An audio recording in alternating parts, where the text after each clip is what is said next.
The beauty of the Bisaran Valley in Pahalgam, usually such a peaceful spot, was just shattered on April 22nd, 2025. Yeah, terrible terror attack there. Claimed 26 lives, mostly Indian tourists. It's just a stark reminder, isn't it, of the volatility that can still hit these places. We really need to understand the full context here. Absolutely. And this isn't just, another headline for us to skim past. In this deep dive, we're going to try and break down the complexities around the Pahalgam attack. Right. We'll look at who claimed they did it, whether those claims hold up, the evidence, if there is any, linking Pakistan, and then India's response. Which seems to be coming from several different angles. Exactly. Firm actions, diplomatic moves, and what it all means for India-Pakistan relations, which are already, well, strained, and for Kashmir itself. Okay. And to get a good grip on this, we've looked at quite a few sources. News reports from NDTV, the Times of India, CNN. Okay. They give us the facts and different viewpoints. And we've also gone through transcripts from discussions on places like India Today and Wayayon's YouTube channels. Lots of expert analysis there on the fallout and the bigger picture. So our mission for you listening is to give you a clear, concise, but insightful understanding, something that goes beyond the immediate headlines. We'll explore the aftermath, what might happen next, but without, drowning you in details. Sounds good. Okay, let's start by unpacking the attack itself. Who actually claimed responsibility for this awful event? One group that put its hand up calls itself the Resistance Front, or TRF. TRF. Yeah.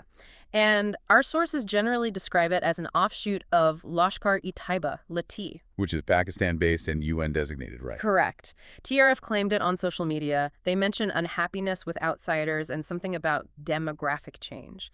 But it's important to add, CNN reported they couldn't independently verify those claims. Okay. And the international reaction, it seemed pretty immediate and quite strong. It really was. Swift and forceful condemnation globally. Sources say over 140 countries expressed solidarity with India. Wow. Yeah. And big names. U.S. President Trump, Russia's President Putin, UK officials. Yeah. They use words like heinous, cowardly. So a clear global stance against it. Definitely. It highlights that sort of global consensus against terror no matter where it happens. India's reaction was also swift, wasn't it? Straight away accusing Pakistan. What was their reasoning? Yes. India immediately pointed the finger at Pakistan. This really comes down to that long history, or alleged history, of Pakistan supporting terrorism, giving safe haven to groups like TRF and Lati. The groups India says carry out these cross-border attacks, especially in Kashmir. Exactly. Now, it's crucial, Pakistan denied any involvement straight away. Of course. But that denial comes against this backdrop, this history of accusations from India and others, too, about Pakistan sponsoring terrorism to destabilize India, particularly in Kashmir. And the attack location, Bisaran Valley. It's a bit remote, right? Accessible mainly by foot or horseback. What do we know about how it actually happened? Yes, it's a known tourist spot, but not easily reached by road. Eyewitness accounts, reported by CNN, they paint a really grim picture. I can imagine. Attackers apparently walked up to the tourist group, opened fire at close range, and disturbingly, some reports suggested they singled out the men in the group. Horrific. And some survivors apparently told local media the gunmen accused victims of supporting India's Prime Minister Modi. Just awful. Yeah. Okay, so after this, India's response started rolling out, and it looks like it has many parts. That's right. It's definitely multi-pronged. Military actions, diplomatic moves, and changes to security inside India as well. Seems designed to send a really strong message, resolve, deterrence. Let's focus on the military side first. What were the key statements and reported actions? Well, Prime Minister Modi's words were very strong. NDTV reported him vowing to identify, track, and punish every terrorist and their backers, and to pursue them to the ends of the earth with a punishment bigger than they can imagine. Pretty forceful language. It certainly suggests significant retaliation might be on the table. It does. And experts discussing this on India Today talked about several possibilities. Things like surgical strikes across the line of control, hitting militant launch pads in Pakistan-occupied Kashmir. Like we saw after Uri. Potentially, yes. Or maybe even larger airstrikes targeting training camps or infrastructure deeper inside Pakistan. Perhaps recalling the Balakot strike after Pulwama as a precedent. Some experts on that debate were even pushing for a very, very big strike to really establish deterrence, something beyond what they called mere messaging strikes. So distinguishing between sending a signal, like Uri or Balakot, and something meant to have a much bigger, more lasting impact. Exactly. That seemed to be the debate. And on the ground, In Jammu and Kashmir itself, what were the immediate security actions? Galleon reported a clear step up in security operations right after the attack. Makes sense. Encounters with militants reported in places like Kulgam and Bandipora, big search operations underway in Bisaran, where the attack happened, but also Udampur, Shopian. Casting a wide net. Seems like it. Lunyayan also reported a specific action.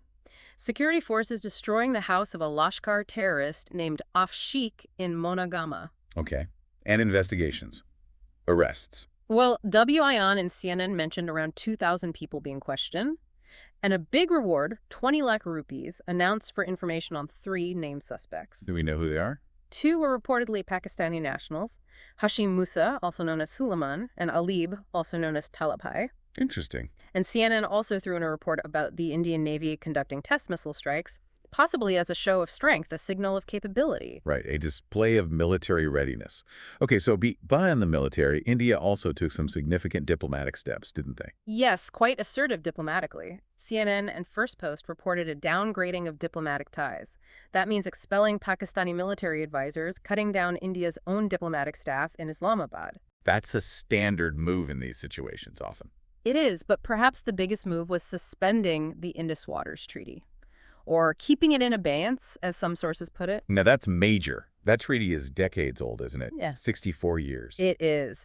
And it governs how India and Pakistan share the water from the Indus River system. It's absolutely critical. And Pakistan's reaction to suspending it. Very sharp.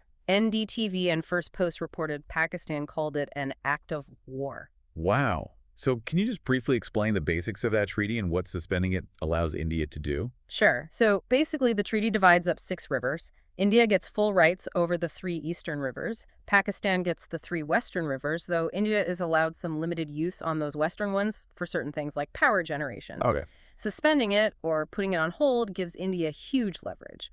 They could potentially stop the controlled water releases they currently provide downstream to Pakistan from the western rivers flowing through India first. They could also fast-track building dams and infrastructure on those western rivers, which the treaty normally restricts. And historically, has this treaty ever been touched before, even during high tensions? No, that's what makes this so significant. Despite wars and crises, the treaty has held. Tampering with it now shows a major shift in India's thinking, possibly putting national security way above these long-standing cooperation deals. So for you listening, this could really escalate things, making water resources another big flashpoint. Absolutely. A very serious development. What other diplomatic actions were taken? Well, canceling visas for Pakistani nationals, closing the main Atari-Wagah border crossing, that was reported by NDTV, CNN, First Post. Restricting movement and contact. Exactly. And India's External Affairs Minister, Jay Shankar, he raised the Pahalgam attack with his UK counterpart. The Times of India reported he was pushing for a united global front against cross-border terrorism. Trying to build international pressure. Yes.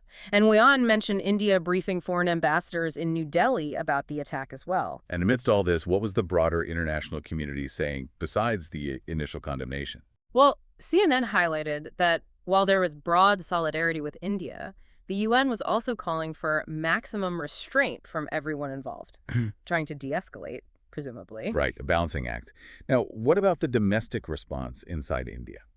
Domestically, we saw that immediate tightening of security in Kashmir, the operations, the border security we talked about. Okay. The government also doubled down on its zero-tolerance policy on terrorism, talking about dismantling the whole terror ecosystem. Standard rhetoric, but maybe with more intensity now. Possibly. And interestingly, CNN reported that local Kashmiris themselves condemned the attack. There were even protests, expressions of solidarity with the victims. That is interesting. Does it suggest anything? Well, it might suggest a growing weariness with violence among the local population, maybe recognizing the damage it does to their own lives and the region's stability, especially tourism. Which brings us to the broader context. This attack, sadly, isn't happening in a vacuum, is it? Not at all. It's layered onto this long, very complex history between India and Pakistan, especially over Kashmir.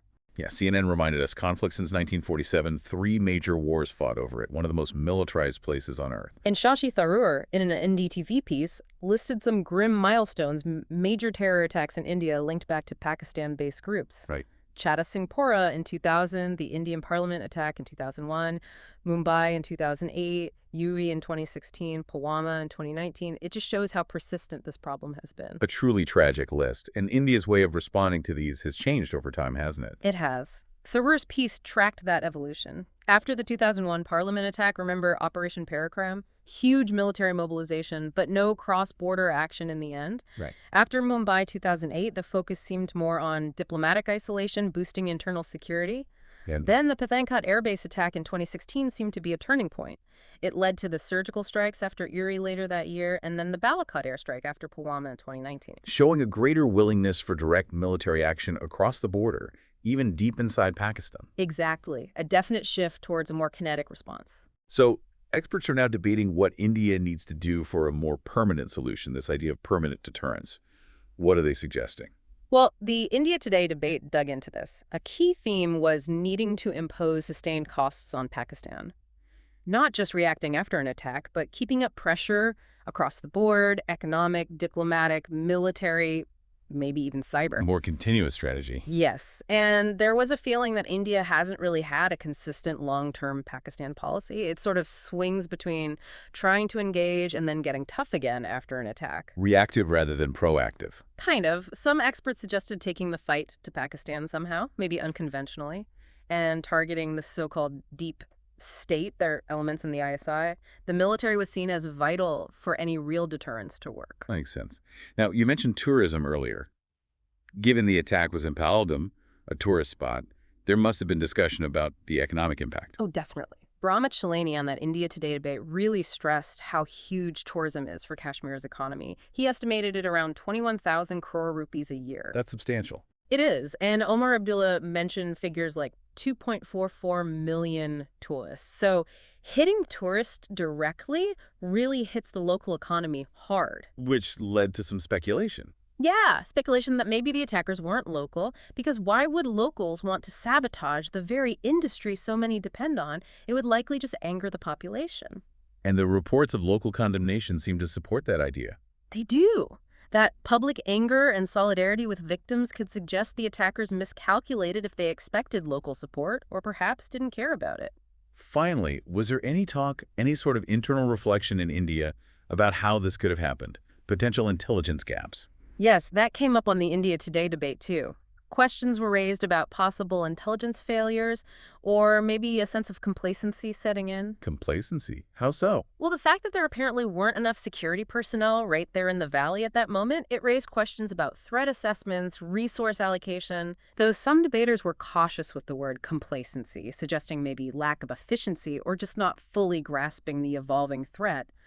But the general feeling was, yeah, a possible lapse in preventing an attack like this, especially in such a known tourist area. And you mentioned earlier the distinction between messaging strikes Mm-hmm. and a potential very, very big strike. Right. That came up in the context of India's potential military response. The idea that smaller symbolic strikes like Uri or Balakot send a message, but maybe aren't enough for long-term deterrence. Hence the discussion about whether something much larger, more impactful, might be considered this time to really change the calculus. Okay, so let's try and pull this together. To summarize our deep dive, the Pahalgam attack was clearly a brutal act of terror. It's been attributed to a group linked back to Pakistan. Right. TRF, believed to be in Lati offshoot. And it's provoked a really strong, multi-pronged response from India. Precisely. We've seen that firm military stance, some very assertive diplomatic steps, especially suspending the Indus Waters Treaty, which is huge, and a renewed push on domestic security in Kashmir. And it's pretty clear this whole incident has just ratcheted up the tension significantly between India and Pakistan. Suspending the water treaty adds a whole new, potentially dangerous layer to it all. Absolutely. It just underlines how complex, how volatile this whole situation remains, and the constant risk of things escalating further.